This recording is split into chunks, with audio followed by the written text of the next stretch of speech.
जय हिंद कर्नल जय सोडी सर। जय हिंद, बहुत बहुत शुक्रिया समय देने के लिए। Thank you sir. जय हिंद राजेश जी, ये मेरा सौभाग्य है कि मैं आपके चैनल पर हूं। थैंक यू सर, आपने इतना कीमती समय दिया मेरे लिए, मेरे दर्शकों के लिए। दरअसल सर, कई बार मेरी और आपकी अग्निवीर को लेकर बातचीत हुई।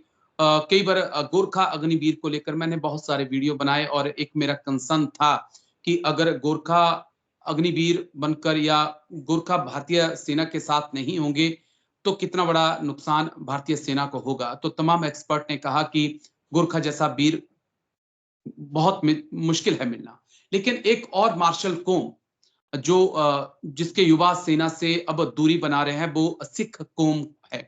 दरअसल कर्नल अजय शर्मा सर का एक ट्वीट मिला, एक जानकारी हमको मिली है कि जिसमें उन्होंने कहा कि जो युवा पंजाबी हैं, सिख हैं, वो अब सेना से दूरी बना रहे हैं, उन्हें अग्निवीर स्कीम पसंद नहीं आ रही है। तो सर, इस खबर में कितनी रियलिटी है, कितनी सच्चाई है, और क्या वाकई में एक और मार्शल कौम जो है वो धीरे धीरे अपने कदमों को पीछे खींच रही है अग्निवीर की वजह से? सर राजेश जी, जब अंग्रेज हम पे राज कर रहे थे तो उन्होंने एक चीज देखी कि जो भारत में तब अलग अलग प्रांतों में सेनाएं थी, उन्होंने उनको अपनी सेना में इंक्लूड किया और उन्होंने उस जगह के बुनियाद पे या एक धर्म के बुनियाद पे या ऐसे लोगों के बुनियाद में जिनका उन्होंने देखा कि उनकी परफॉर्मेंस युद्धों में अच्छी रही, तो उन्होंने उसके हिसाब से उन्होंने कई भारतीय रेजिमेंट्स बनाई जो आज भी भारतीय सेना में हैं, जैसे जाट रेजिमेंट हो गई, राजपूत रेजिमेंट हो गई, महार रेजिमेंट हो गई, गुरखा राइफल्स हो गई, सिख रेजिमेंट, सिख लाई रेजिमेंट। ऐसी ये अंग्रेजों ने ये किया और ये कई, मैं कहूंगा दशकों तक, 150 साल से ऊपर तक ये जो इनकी परफॉर्मेंस थी बहुत अच्छी रही। अब कुछ लोग हैं जिन्हें मार्शल रेस से, इस शब्द से उन्हें अच्छा नहीं लगता, क्यों कहते हैं हर इंसान मौका मिले तो वो मार्शल है। तो मैं मार्शल या नॉन मार्शल रेस की बात नहीं कहूंगा, लेकिन मैं जरूर कहूंगा कि जो 150 साल से करीब जो अंग्रेजों के टाइम से चलता आया था, जो हमारी भारतीय सेना में भी अब तक है, कि जिन प्रांत से, स्पेसिफिक प्रांत से लोगों को इकट्ठे करके रेजिमेंट बनाई जाती थी, उनकी परफॉर्मेंस बड़ी अच्छी रही। लेकिन जैसे आपने कहा, मैंने भी ये ट्वीट पढ़ी, मैंने काफी रिसर्च किया, मेरे को बहुत सारी ट्वीट्स मिली इस मुद्दे पे। हालांकि मेरे को ऐसा कोई आधिकारिक बयान किसी भी संगठन या सेना का नहीं मिला जहां पे इस बात पे कोई रोशनी डाली गई हो, लेकिन ट्वीट्स बहुत हैं। तो अगर हम ट्वीट्स पे भी अपनी बातचीत को बेस करें, तो क्योंकि जो कल अजय शर्मा है वो काफी सीनियर अफसर हैं, सिख रेजिमेंट के हैं, तो उन्होंने कुछ सोच समझ के ही ये चीज लिखी होगी। क्योंकि देखिए, अफसर रिटायर हो जाता है, लेकिन जो जेसीओज जवान जिन्होंने नौकरी की उस अफसर के साथ, वो टच में रहते हैं, क्योंकि यही भारतीय सेना की खूबसूरत है कि हमारी जो रेजिमेंटेशन है, चाहे इंजीनियर्स में हो, इन्फेंट्री में हो, आर्टिलरी में हो, आर्मर्ड कोर में हो, मैकेनिक में हो, ये रेजिमेंट हमारी जाती नहीं है। हम सालों बाद नहीं मिले तो हम वैसे मिलते हैं जैसे हम तब यूनिट में सेवा कर रहे थे इकट्ठे। तो उनकी डेफिनेटली उनकी जो ये ट्वीट है उस उन्होंने सोच समझ के लिखा होगा, और कुछ उनकी कई बातें पता चली होंगी तभी उन्होंने ऐसी ट्वीट लिखी। राजेश जी, हम कई बार मैं आपके शो पे आ चुका हूं, हमने अग्निपथ अग्निवीर के बारे में बात की है, मैंने अपनी किताब भी लिखी है, China war cloud, the great Chinese checkmate, जिसमें मैंने अग्निपथ योजना के बारे में भी लिखा है, और मैंने कई आर्टिकल्स या लेख लिखे हैं जो कि कई पब्लिकेशन में प्रिंट हुए हैं। राजेश जी देखिए, ये जो अग्निपथ योजना है, जो मेरे नजरिए में जो दो इसके ड्रॉबैक हैं, पहला है कि 4 साल की सर्विस के बाद 75% को वापस सिविल लाइफ में भेज दिया जाएगा पेंशन के बगैर। बिल्कुल राजीव जी, ये बहुत बड़ी चीज है, क्योंकि देखिए, जो सैनिक सेना में आता है सेवा करने, चाहे वो सैनिक रिटायर हो, जेसू रिटायर हो, अफसर रिटायर हो, ठीक, उसको पता है कि जब जरूरत हो मैंने देश के लिए कुर्बानी देनी है, मेरे को अगर अपने अंग भी गंवाने पड़े तो मैं हिचकूंगा नहीं, क्योंकि मेरी फैमिली के लिए पेंशन है मेरे बाद, और ऐसी स्कीम्स हैं जिससे कि मेरी फैमिली एक इज्जत वाली नौकरी इज्जत वाली जिंदगी जी पाएगी मेरे जाने के बाद। अब 75% अग्निवीरों से ये चीज हमने ले ली है, उनको पेंशन नहीं है, जो उनके अलाउंसेस हैं बैटल कैजुअलिटी जी के वो भी नॉर्मल सोल्जर के बनस्पत कम है। हमने इस पे भी आप पे चैनल पे एक शो किया हुआ है। तो ओवरऑल अगर हम देखें तो सबसे पहला मुद्दा जो है वो पेंशन नहीं है 75% के पास, वो अपने में एक ड्रॉबैक है।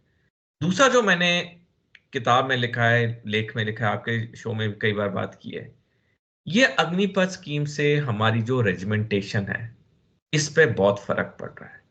क्योंकि क्या था कि जो ये रेजिमेंट्स थी, जैसे मैंने बताया महा regiment, Rajput regiment, Gorkha rifles, ये सारी एक स्पेसिफिक जगह से, स्पेसिफिक प्रांत से वहां के सैनिक लिए जाते थे, वहां की लोग लिए जाते थे जो सैनिक में ट्रेन होते थे। अब हमने ये चीज पूरी खोल दी है, ओपन कर दिया है। बिल्कुल। अब वो जो कोहेजन था, वो जो कॉमरेडरी थी, वो मेरी नजरिए में तो जैसे जैसे वक्त जाएगा वो कम होगी। तो ये बहुत ही एक गंभीर विषय है। और सच में ये मैंने ये ट्वीट्स पढ़ के मेरे जहन में भी काफी अशांति सी आई कि ये जो चीज हो रही है ये ठीक नहीं हो रही है। तो इस पे मेरे को उम्मीद है कि सरकार, सेना इस पे रीथिंक करेगी। जैसे कई बार मैं आपके शो पे बता चुका हूँ, ऑलरेडी अग्निपथ स्कीम के ऊपर रीथिंक चल रहा है। अब 23 मई को इसी साल तीनों सेवाओं ने, सेना, नौसेना, वायुसेना ने डिपार्टमेंट ऑफ मिलिट्री अफेयर्स को अपनी रिकमेंडेशन भेजी हैं। प्लस केंद्रीय सरकार ने 10 गवर्नमेंट्स की इंटर गवर्नमेंटल मीटिंग भी एक गठित की है इस चीज को दोबारा देखने के लिए। तो मेरे को उम्मीद है कि ये चीजें में चेंज आएगा। लेकिन आज की तारीख में देखें तो वाकई में एक बहुत गंभीर समस्या जो हमारे सामने आस्ता आस्ता उजागर होती दिख रही है। राजेश जी, मैं एक और टिप्पणी करना चाहूंगा। रॉबर्ट एटकिंस का एक बहुत प्रसिद्ध कहावत है, उन्होंने कहा था, जो चीज टूटी नहीं है उसकी जी मरम्मत करनी क्यों। जब हमारी सेना ने इतनी अच्छी परफॉर्मेंस दी है दुनिया भर में, जगह जगह पे हमारा मान सम्मान है, हमारी जो बुनियादी चीजें इतनी अच्छी चल रही हैं, तो इतना बड़ा फेर बदल क्यों? ये चीज हम सबको सोचनी होगी। जी सर, बस मेरे पास 2 पॉइंट हैं सर, जिनका जवाब मैं आपसे चाहूँगा, क्योंकि मैं भी तमाम चीज़ों को पढ़ रहा था, इसके बारे में जानकारी जुटाने की कोशिश कर रहा था। तो कुछ लोगों से मेरी बात भी हुई जो एक्स फौजी हैं मेरे साथ, बहुत मेरी यूनिट में पंजाबी थे, उनसे मेरी बातचीत होती है आज भी, हम टच में हैं। वो कह रहे हैं कि आज पंजाब का युवा पढ़ा-लिखा है, वेल एजुकेटेड है, उसके पास कई जॉब की अपॉर्च्युनिटीज़ हैं। वो आज एजुकेशन में लोग बच्चे अच्छा कर रहे हैं, उनके पास कई अपॉर्च्युनिटीज़ हैं, वो क्यों 4 साल के लिए जाएँगे, फिर बाहर आएँगे? और बोला कि समाज के अंदर एक जो भी इस वक़्त यंग है, जो अग्निवीर बनना भी चाहते हैं, उनके एक डर है समाज के अंदर कि अगर आप 75% में आ जाओगे, तो दुनिया तो आपसे ही पूछेगी कि यार तू 25 में क्यों नहीं हुआ? तो बेटर है कि वो कह रहे हैं कि सैलरी कोई इतनी हाइक नहीं है कि बहुत ज़्यादा सैलरी अग्निवीर को मिल रही है, वही 20-25 हज़ार, 30 हज़ार सैलरी मिल रही है, उतना ही उनको सिविल में 9 घंटे की जॉब करके मिल जा रहा है। तो व्हाई फिर वो क्यों उस तरफ जाएँ?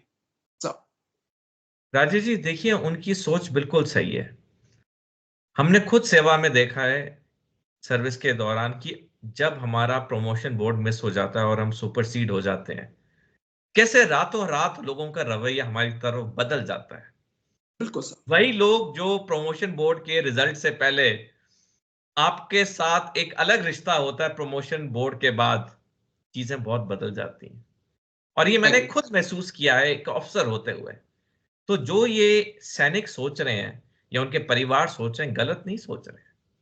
दूसरी चीज, 4 साल के लिए जाना, उसके बाद कोई गारंटी नहीं है कि लंबी सर्विस के लिए वो रिटेन किए जाएंगे। जब वो वापस आएंगे, समाज तो उन्हें एक नजरिए से देखेगा कि ये फेलियर है। बिल्कुल, हालांकि ये बिल्कुल, फेलियर नहीं है, क्योंकि बिल्कुल। सिस्टम ऐसा है। हर अफसर जनरल नहीं बनता है, हर अफसर ब्रिगेडियर नहीं बनता है, लेकिन संगठन के अंदर भी लोगों को कन्विंस करना मुश्किल होता है। जैसे मैंने बताया कि जब आपका प्रमोशन बोर्ड मिस होता है तो लोगों का नजरिया, रवैया बदल जाता है। तो जब हम संगठन के अंदर ये चीजें फील करते हैं तो जो समाज है, जिन्हें अधिकतर लोगों को फौज के बारे में नहीं पता है, वो तो दो ही चीजों में देखेगा, क्या ये सफल था या ये असफल था। ये वापस आ गया मतलब ये असफल था। जी, तो जो समाज का जो सोच है, उसको आप कितने लोगों को आप बताते रहेंगे, कितने लोगों को मुंह पे बताएंगे, 2 को बताएंगे, 5 को बताएंगे, लेकिन आपके जितने यार दोस्त हैं आपके पीठ के पीछे तो बात करेंगे कि हाँ इसमें कोई कमी थी तभी ये 4 साल के आगे रखा नहीं गया, जबकि उनको ये नहीं पता कि वो बहुत अच्छा सैनिक था, उसने हर बिल्कुल। चीज अच्छी की, लेकिन पॉइंट सिस्टम में 0.001% से वो रह गया। लेकिन समाज के लिए तो वो या तो फेलियर है या वो सक्सेस है। अ, तो ये तो धारणा सही है। और दूसरी पॉइंट जो आपने बोली, देखिए इनको जो सैलरी मिल रही है 30,000 मिल रही है 4 साल के लिए, और उसके जो अलाउंसेस अलग हैं। जी, अब एक सिविल का कैंडिडेट, जब उसको पता है कि मेरी सैलरी 30,000 है महीने की, और मेरे को लमसम 11.28 लाख मिलेगा, और 4 साल के बाद मेरी अनसर्टेनिटी पूरी होगी, मेरे को ये नहीं पता होगा कि मेरे को नौकरी कहाँ मिल रही है दोबारा या मिल भी रही है, ऊपर से समाज का ये जो तनाव और ताना मेरे को सुनना पड़ेगा, जी, वो बहुत सोचेगा कि मेरे को अगर अच्छी कहीं नौकरी मिल रही, मेरे को स्थिर नौकरी मिल रही, मेरे को पैरामिलिट्री फोर्सेस में, सीआईएसएफ में, सीआरपीएफ में 60 साल तक मेरे को नौकरी मिल रही है, तो मैं वहां क्यों ना जाऊं। बिल्कुल सर, एग्री। हालांकि लोगों में जज्बा है देश प्रेम का, सेना में आने का, लेकिन देखिए प्रैक्टिकल होना भी बहुत जरूरी होता है लाइफ में। क्या वो लेकिन चार आज साल के लिए। आजकल की जो जनरेशन है सर, वो बहुत प्रैक्टिकल है। अब बिल्कुल। जो हमारी यंगिस्तान है, वो बहुत प्रैक्टिकल है सर, अपनी लाइफ को लेकर, अपने फ्यूचर को लेकर। राजेश जी, मैं एक और चीज बताना चाहूंगा। पिछले 10 साल में 12.5 लाख लोगों ने भारत की नागरिकता छोड़ के विदेशी नागरिकता ली है। क्यों? बिल्कुल सर। और उसमें से अधिकतर लोग जो आंकड़े आए हैं, वो या अमीर हैं या पढ़े लिखे हैं। जी, तो वो लोग क्यों विदेश में जा रहे हैं? क्यों उन्हें ऐसा लग रहा है कि हम नागरिकता यहां छोड़ें? 12.5 लाख 10 साल में कोई छोटा आंकड़ा नहीं है। बिल्कुल सर, बिल्कुल। तो हमें ये चीजें सारी सोचनी होंगी। समाज में क्या चलता है, समाज में क्या सोच विचार होता है, हमें उसके बारे में भी देना होगा, सोचना होगा। देखिए राजीव, जब आपने और मैंने सेना ज्वाइन की, हमारी लंबी सर्विस अश्योर्ड थी। बिल्कुल सर। हमने जी जान के अपनी नौकरी की, अपना फर्ज निभाया। कई हम ऑपरेशन में गए, हमने कभी नहीं सोचा कि हम जा रहे हैं जिंदा आएंगे या नहीं। हमें पता था कि हम जा रहे हैं, हमें कुछ हो गया, पूरा सिस्टम है हमारी फैमिली को देखभाल करने के लिए। हमें पता था हम पूरी सर्विस करके निकलेंगे, बाद में हमें सिविल में नौकरी मिले ना मिले, हमारी पेंशन है, उससे हम गुजारा कर लेंगे। क्योंकि एक चीज हकीकत है राजेश जी, जो मैंने कई बार बोली आपके शो पे, 1947 से लेके आज तक जी, सिर्फ 26 सेना के रिटायर्ड या वेटरन्स हुए हैं जो वॉलंटरी रिटायरमेंट या प्री मेच्योर रिटायरमेंट जैसे सेना में कहते हैं उससे लेके वो सिविल लाइफ में सफल हुए हो। बिल्कुल सर। लाखों लोग रिटायर हुए 1947 से, लेकिन सिर्फ 26 सफल हुए हैं। क्योंकि सेना में नौकरी करना, सिविल में नौकरी करना जमीन आसमान का फर्क है। आप एग्री सेना सर। में जब नौकरी करते हैं, आपका जो पूरा ढांचा होता है, जिसे गाड़ी की चेसी कहते हैं, पूरी जी, चेसी आपकी बदल जाती है। आपको सिविल में आके वक्त लगता है। आज राजेश जी, मेरे को 11 साल हो चुके हैं रिटायर हुए हुए, अभी भी मेरे को चीजों में एडजस्ट करने में वक्त लगता है, क्योंकि मेरा भी जो बुनियादी ढांचा है, जो मेरी चेसी है, वो जी, सेना की है। सेना तो की है। तो और ये जो जी, प्रैक्टिकल चीजें हैं, ये हम अनुभव करके कह रहे हैं। बिल्कुल सर, ये है। बस एक आखिरी सवाल है सर, जो थोड़ा-सा हो सकता है हटकर हो, लेकिन बड़ा चिंताजनक और बड़ा इंटरेस्टिंग सवाल है। जब मैंने ये पूरी रिपोर्ट पढ़ रहा था, जब कर्नल सर की ये रिपोर्ट मैं पढ़ रहा था, अजय शर्मा सर की, उसके बाद मैंने खंगाला कि क्यों ऐसा हो रहा है। तो एक चीज़ मेरे हाथ में लगी, एक जानकारी मेरे हाथ में लगी कि हिमाचल हो, पंजाब हो, अ, कुछ हिस्सा हरियाणा का, जम्मू कश्मीर का, यहाँ पर अब आर्मी को क्रीम नहीं मिल पा रही है, क्योंकि अब खून की जगह यहाँ पर एक ड्रग्स जो है, वो यंग जो बच्चे हैं उनके दौड़ रही है। तो कईयों की छाती नहीं फूल पा रही है, कई दौड़ में फेल कर जा रहे हैं, कईयों से जंप नहीं हो रहा है। इतनी बुरी हालत इन 3 स्टेट में हो रही है। तो मैं इसलिए कह रहा हूँ कि दूध में से आप दूध छान रहे हैं, आप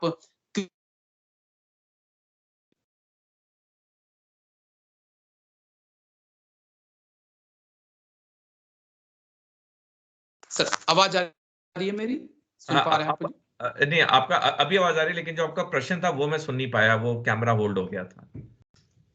जी, मेरा सवाल सर एक अहम सवाल था कि जम्मू कश्मीर, पंजाब और हरियाणा का कुछ हिस्सा, हिमाचल प्रदेश का काफी हिस्सा, वहां से जो रिक्रूटमेंट रैली हो रही है, वहां पर आर्मी को क्रीम नहीं मिल रही है। वहां से दूध में से ही दूध निकालना पड़ रहा है, क्योंकि बच्चों की ना तो जो यंग है उनकी छाती उतनी नहीं फूल पा रही है, वो रनिंग करते करते हाँफ जा रहे हैं, गिर जा रहे हैं, क्योंकि ड्रग की एक जो लत लग गई है। शायद ये आने वाले वक्त में इन 3 से 4 स्टेट में जो हमारे नौजवान हैं, उनके लिए मुश्किलें कर रहा है, और आर्मी के लिए भी सामने कई मुश्किलें आ रही हैं। ये भी एक कारण मुझे मिला सर। राजेश जी,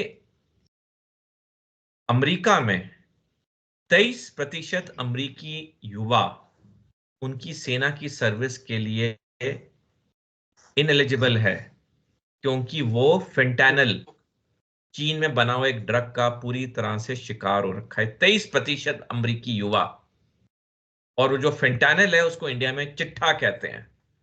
ये ड्रग इंडिया में चिट्ठा के नाम से मिलता है, क्योंकि सफेद जी, रंग होता है, पंजाबी शब्द है चिट्ठा, सफेद रंग। जी, 2007 में भारत में 2 करोड़ ड्रग एडिक्ट्स थे। 15 साल में ये 5 गुना बढ़ गए। 2022 में इनका आंकड़ा 10 करोड़ पहुंच गया, और ये पूरी देश में फैले हुए हैं। ये सिर्फ कुछ स्टेट्स तक लिमिटेड नहीं है, पूरे पूरे राज्यों में फैले हुए हैं। ये जी, आपने सही मुद्दा उठाया। ये जो ड्रग का इंटेक हो रहा है, ये हमें अंदर से आहिस्ता आहिस्ता खोखला कर रहा है। दुश्मन जब युद्ध करेगा तब युद्ध करेगा, वो पहले से ही हमें अंदर से खोखला कर रहा है, ताकि जब युद्ध करने का समय है तो हमें पर वो युवा ना हो, कैपेबल बिल्कुल। युवा ना हो लड़ने के लिए। ये अमेरिका ऑलरेडी फेस कर रहा है। और इसलिए मैंने अपनी किताब में भी लिखा, मैं लेखों में भी लिखता हूं कि हम आए दिन सुनते हैं कि कोई ड्रग पेडलर पकड़ा गया, उसे 10 ग्राम 1 किलो ड्रग मिला, लेकिन कभी भी जो मुखिया होते हैं, जो ऑपरेशन चलाते हैं, वो नहीं पकड़े जाते। जी, जब तक हम एक कठोर तरीके से इस ड्रग मैनेज को नहीं काबू में लाएंगे, हमारा देश अंदर से आस्ता आस्ता खोखला होता रहेगा। जी, और ये बहुत चिंता का कंसर्न है, लेकिन ये जिस प्रकार से खबर आ रही है कि तमाम जो युवा हैं पंजाब के, वो अब सैनिक अग्निवीर बनने के लिए तैयार नहीं है, उसने चिंताएं और बढ़ा दी हैं देश की। लेकिन बहुत बहुत शुक्रिया कर्नल जय सोढ़ी सर, आप आए एक बार फिर से और इतनी बारीकी से आपने तमाम पहलुओं को समझाया। थैंक यू सर, जय हिंद। Thank you sir. धन्यवाद राजेश जी। Thank you.